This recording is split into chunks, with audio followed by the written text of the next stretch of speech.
जय हिंद साथियों, कैसे हैं आप सभी लोग। सिंह के इंस्टीट्यूट में आप सभी का स्वागत है। आशा करते हैं आप सभी लोग अच्छे होंगे। कल हमारा पार्ट 1 हुआ था लाइट का।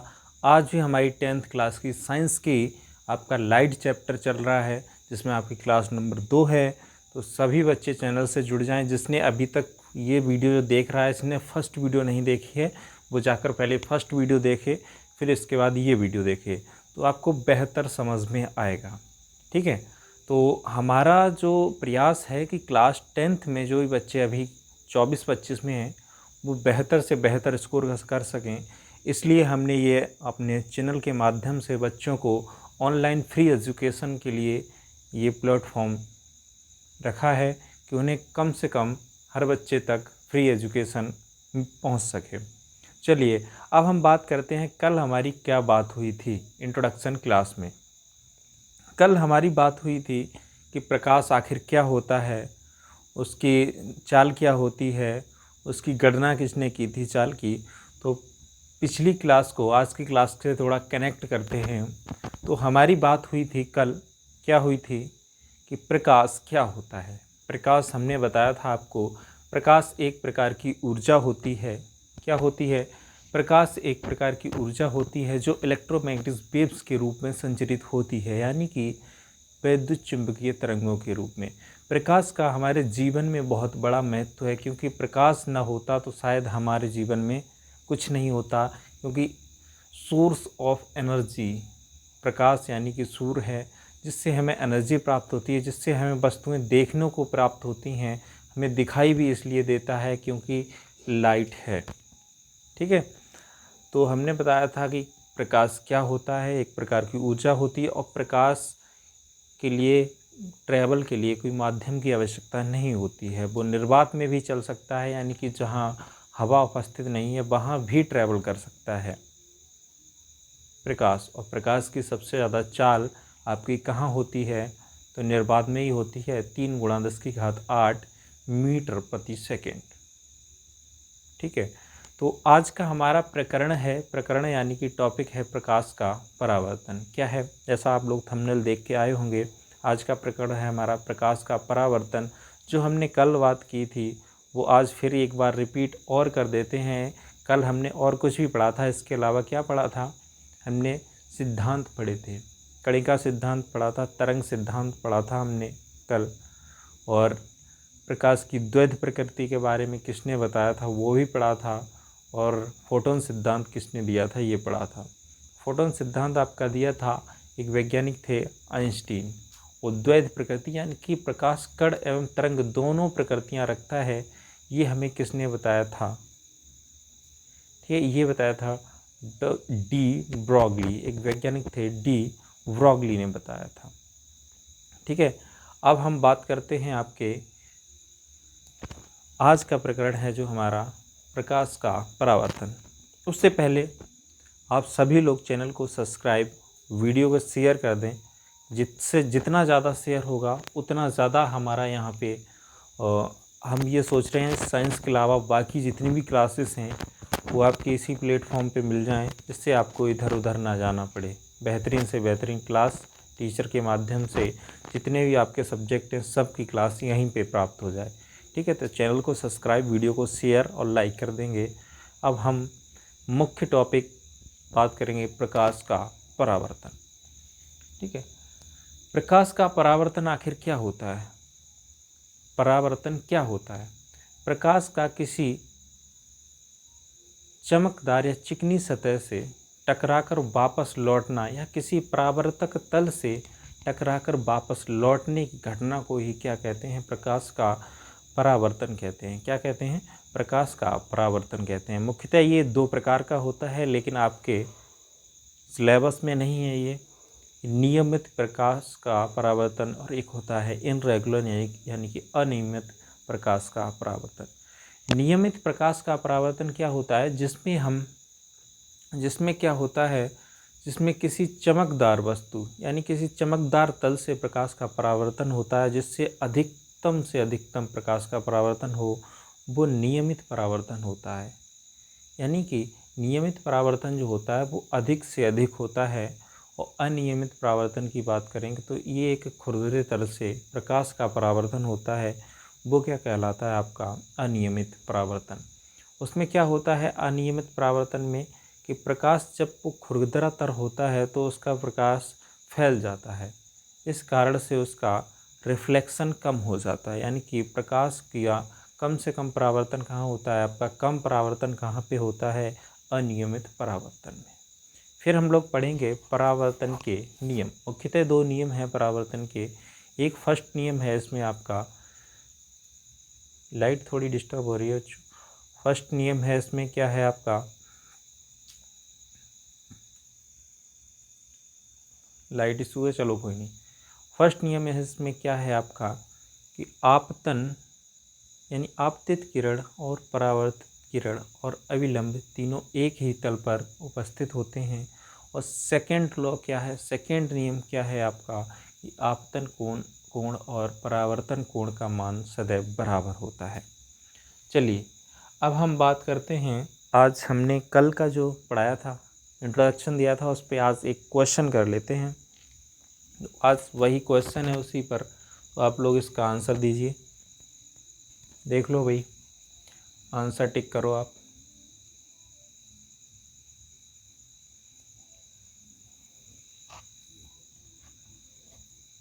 स्क्रीनशॉट ले लो, तब तक आंसर टिक करो। आपको देते हैं 1 मिनट का लगभग टाइम कि आप लोग आंसर टिक करें। पहला क्वेश्चन है, प्रकाश की द्वैध प्रकृति का सिद्धांत डी ब्रोगली ने दिया था, सही कथन छांटना है, ठीक है।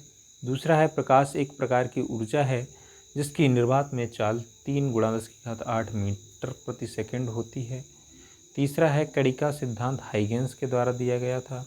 चौथा है, चंद्रमा से प्रकाश परावर्तित होकर पृथ्वी पर 8 मिनट 19 सेकंड में पहुंचता है। बताइए। तो पहला क्वेश्चन है, प्रकाश की द्वैध प्रकृति का सिद्धांत डी ब्रोगली ने दिया था। बिल्कुल हमने बताया था, द्वैध प्रकृति यानी कण और तरंग दोनों ही रूप में प्रकाश होता है। ये किसने बताया था हमें, वैज्ञानिक थे डी ब्रोगली साहब ने, ठीक है।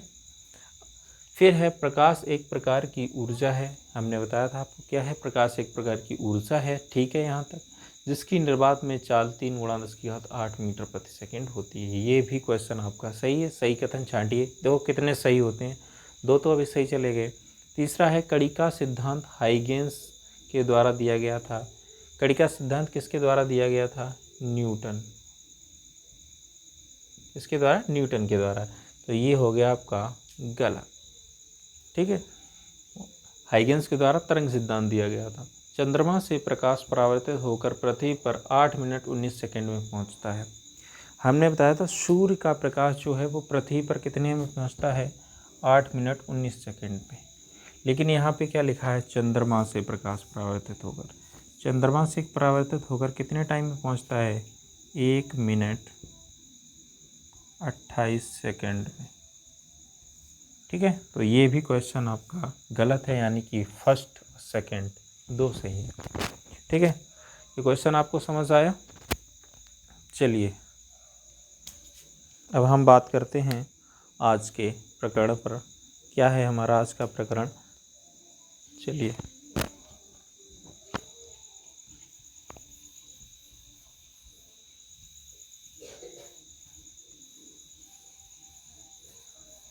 तब तक आप पेन कॉपी लेके बैठिए,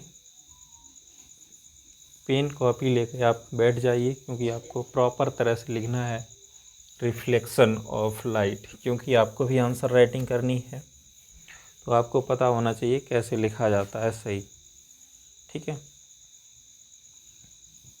तब तक आप पेन कॉपी ले आइए, पानी वानी रख लें आराम से, और फिर हम पढ़ते हैं प्रकाश का परावर्तन। तो आप लोग हेडिंग लगाएंगे, प्रकाश का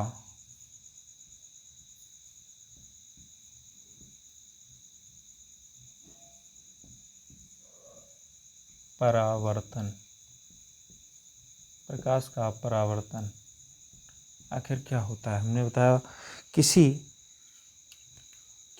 किसी परावर्तित तल से प्रकाश की लौटने की घटना को क्या कहते हैं, प्रकाश का परावर्तन कहते हैं।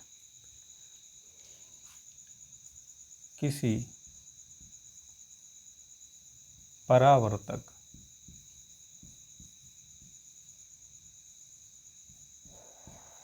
तल से प्रकाश तल से टकराकर वापस, लिख लो आप भी साथ बोलते जा रहे हैं ना, वापस लौटने की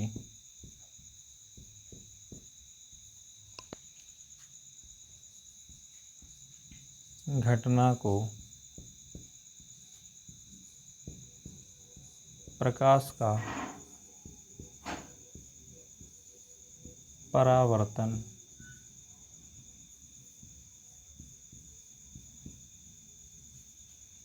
कहते हैं। क्या कहते हैं? प्रकाश का परावर्तन कहते हैं।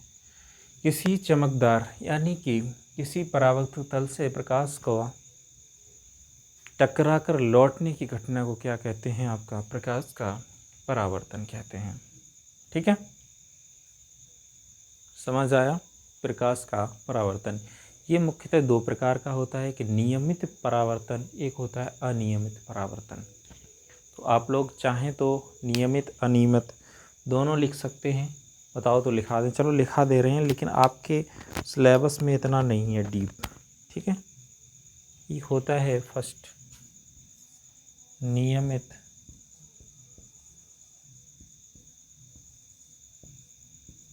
परावर्तन।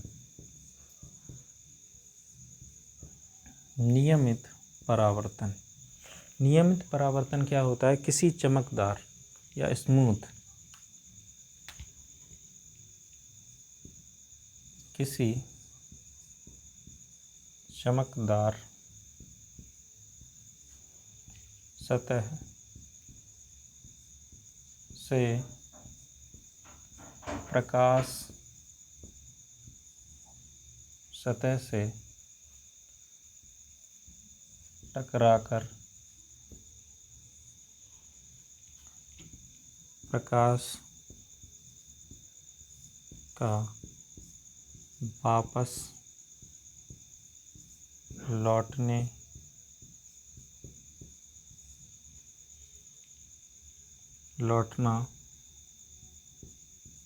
अनियमित परावर्तन कहलाता है। क्या कहलाता है? नियमित परावर्तन कहलाता है। नियमित परावर्तन कहलाता है। क्या कहलाता है? नियमित परावर्तन कहलाता है। जैसे किसी स्मूथ या चिकनी सतह से प्रकाश का टकराकर लौटना क्या कहलाता है? नियमित परावर्तन कहलाता है। इसमें क्या होता है? अधिक से अधिक परावर्तन होता है। क्या होता है? अधिक से अधिक परावर्तन होता है, यानी कि रिफ्लेक्शन बहुत अधिक होता है, इसमें बहुत ज़्यादा होता है। ठीक है, किसमें? नियमित परावर्तन में। ठीक है भाई, चलिए स्क्रीनशॉट ले लो आप। ले लिया? चलिए अब हम कराते हैं आपको अनियमित परावर्तन।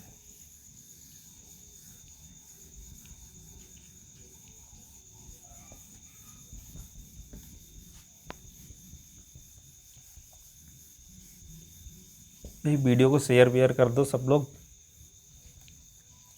जो भी बच्चे देख रहे हैं वीडियो को शेयर कर दो। आपका किसी प्रकार का यहाँ पे किसी भी प्रकार का डाउट हो तो कमेंट बॉक्स में करिए। अनियमित इनरेगुलर रिफ्लेक्शन क्या है? अनियमित परावर्तन, यानी कि इनरेगुलर रिफ्लेक्शन।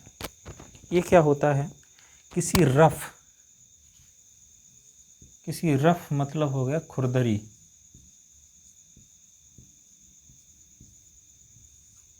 सतह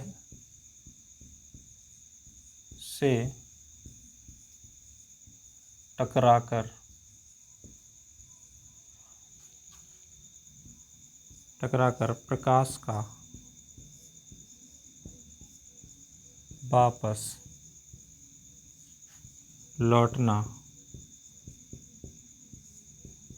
अनियमित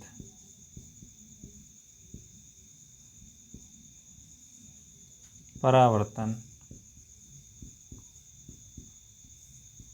कहलाता है। ठीक है, हमारे जीवन में जितनी भी घटनाएं ज़्यादातर होती हैं वो अनियमित परावर्तन से ही होती हैं।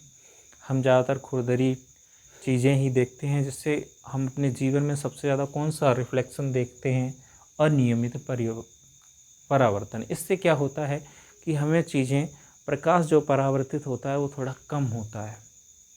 अगर नियमित परावर्तन देखेंगे वो बहुत ज़्यादा रिफ्लेक्ट होता है, तो शायद हमारे लिए हानिकारक भी हो। लेकिन अनियमित परावर्तन क्या होता है, इसमें किसी भी खुरदरे तल से इसमें क्या होता है, प्रकाश चारों दिशाओं में फैल जाता है। ठीक है, इसलिए इसका रिफ्लेक्शन कम हो जाता है, यानी कि इसमें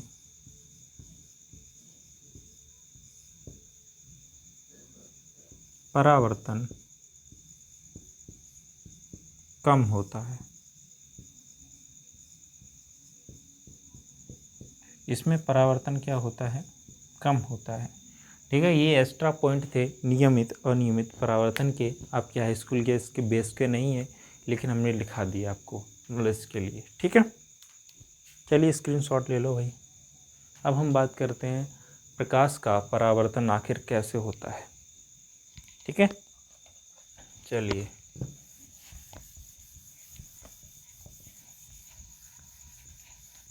प्रकाश का परावर्तन आखिर कैसे होता है, ये हम डायग्राम यानी कि फिगर के माध्यम से समझेंगे, बेहतर हमें समझ में आएगा उससे।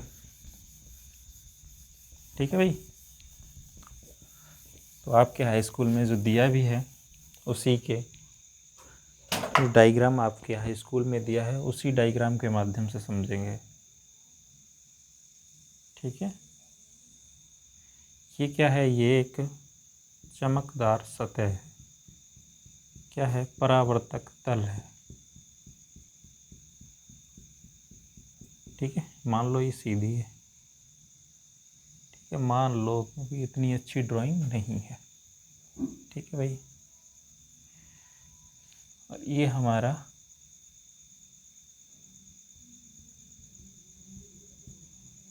नॉर्मल है, यानी कि अभिलंब। ये क्या है,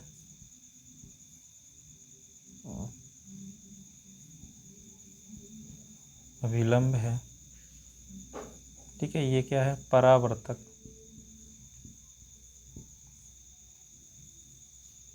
तल है। ये कौन सी किरण है, ये है आपतित किरण।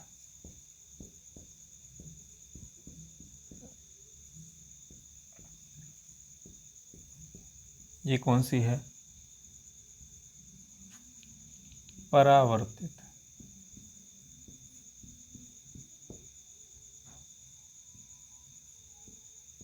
परावर्तित किरण। ठीक है, इसका नाम दे दो ए ओ, ये आपका वी। ठीक है, ये है हमारे सामने रिफ्लेक्शन ऑफ लाइट का डायग्राम। रिफ्लेक्शन आखिर कैसे होता है। ठीक है, रिफ्लेक्शन कैसे होता है, चलिए हम एक आपके सामने डेमो करके देखते हैं, शायद आपको समझ आए। ठीक है भाई, शायद समझ में आ जाए।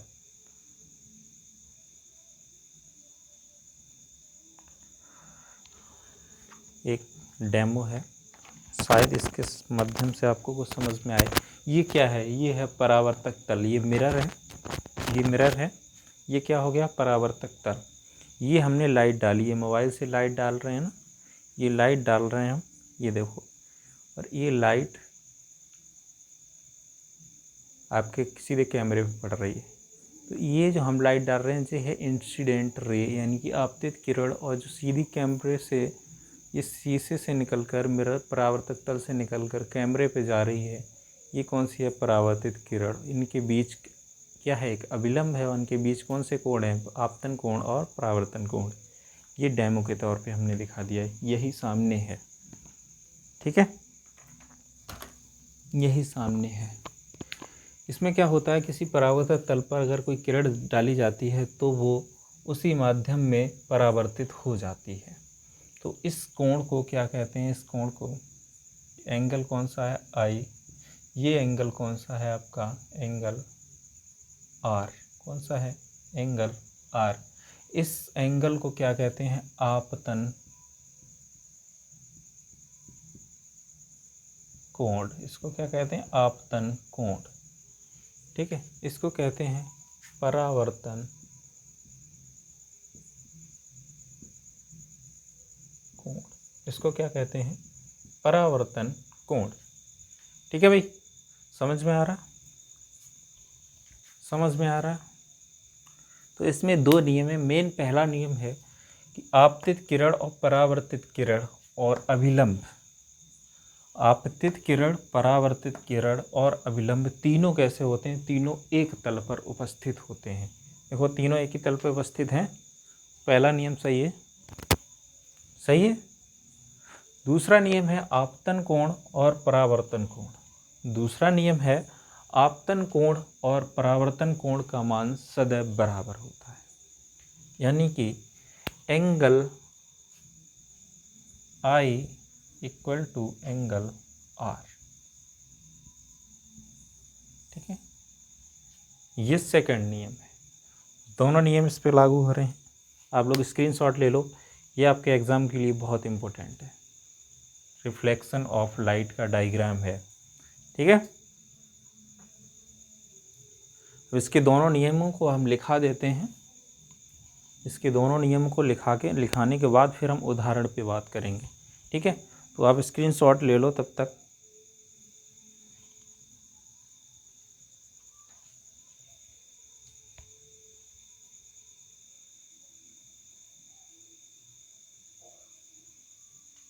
ठीक है, ले लिया। चलिए अब हम बात करते हैं इसके नियम, लिखा देते हैं इसके बाद। ठीक है,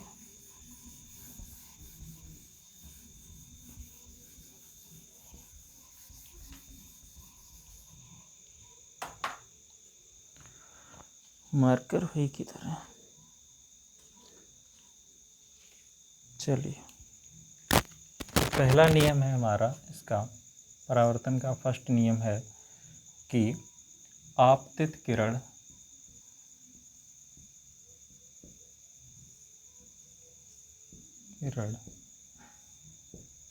परावर्तित किरण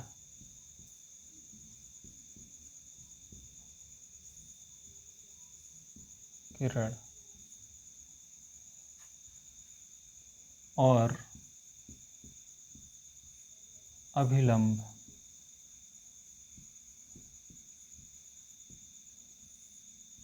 तीनों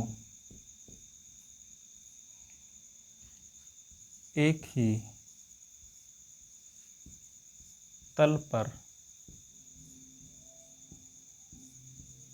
होते हैं। तीनों कैसे होते हैं, एक ही तल पर उपस्थित होते हैं, जैसा मैंने आपको डायग्राम में समझाया था। ठीक है, दूसरा नियम है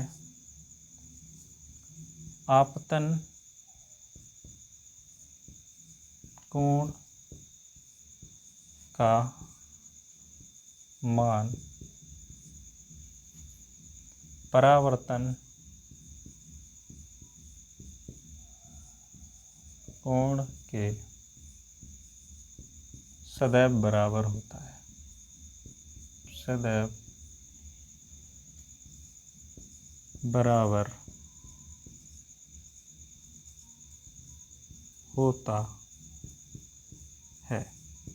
ठीक है, ये दोनों नियम आप लिख लो, ये दोनों नियम लिख लो। फिर इसके बाद हम बात करेंगे आपतन कोण और परावर्तन कोण क्या होता है। ठीक है, आपतन कोण और परावर्तन कोण दोनों की ही हम परिभाषा लिखा देते हैं। स्क्रीनशॉट ले लो भाई। ठीक है, ले लिया। चलिए,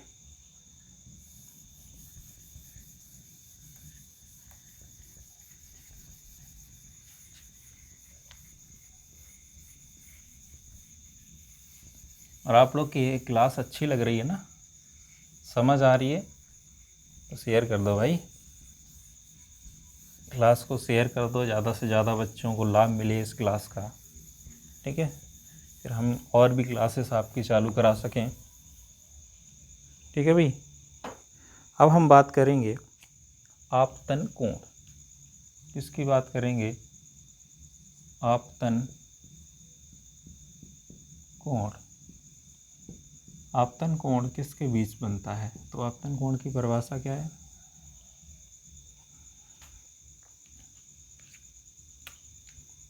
अभिलंब और आपतित किरण, यानी कि यहाँ पे लिख लो आपतित किरण और अभिलंब यानी कि नॉर्मल के बीच बनने वाला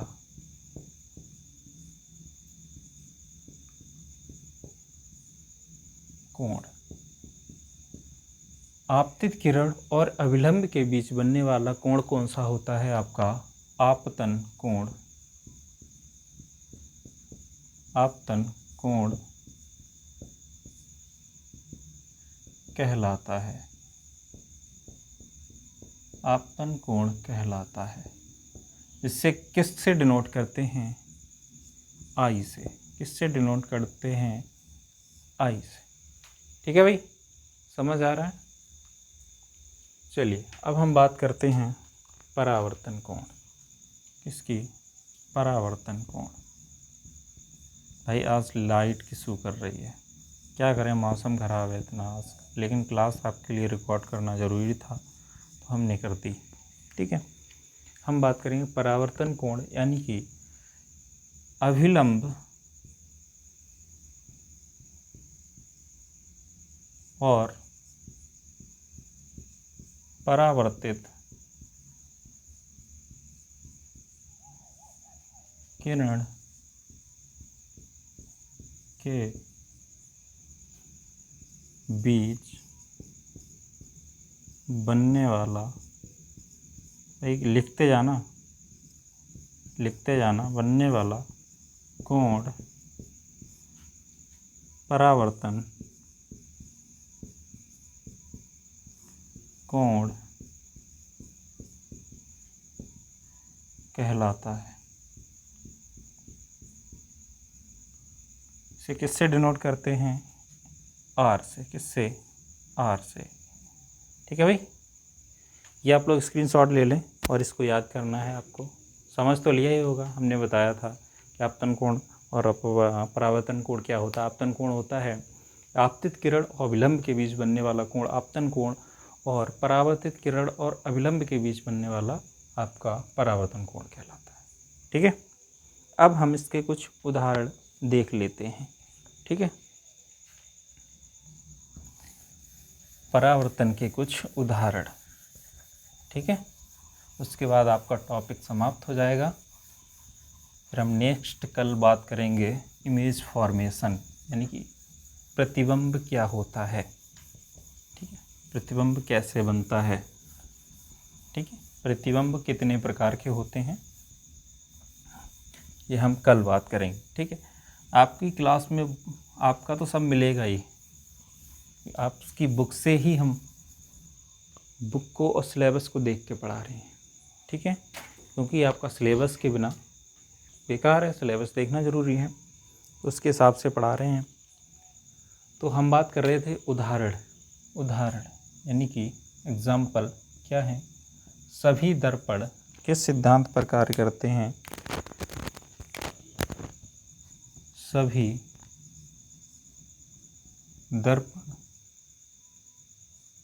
दर्पण परावर्तन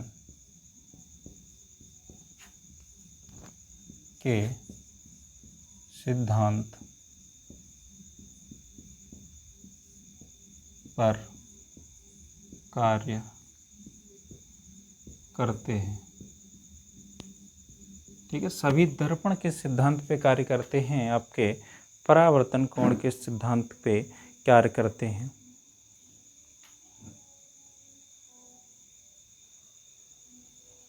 प्रकाश के परावर्तन के ही कारण हमें वस्तुएं दिखाई देती हैं, तो ये भी एक पॉइंट है। प्रकाश के परावर्तन के कारण हमें वस्तुएं दिखाई देती हैं। किस कारण से दिखाई देती हैं? प्रकाश के परावर्तन के कारण। गाड़ियों पर डेंटिंग पेंटिंग, गाड़ियों पर डेंटिंग पेंटिंग इसी का उदाहरण है। और मेकअप, ठीक है। ये सभी आपके एग्जाम्पल रहे। आप स्क्रीनशॉट ले लें, लिख लें और समझ लें कि परावर्तन आखिर क्या होता है। हमने अपना एफर्ट लगाया आपको समझाने में। अगर आपको समझ आया हो तो क्लास को लाइक, चैनल को सब्सक्राइब, वीडियो को शेयर ज़रूर कर देंगे, जिससे और भी बच्चों का भला हो सके।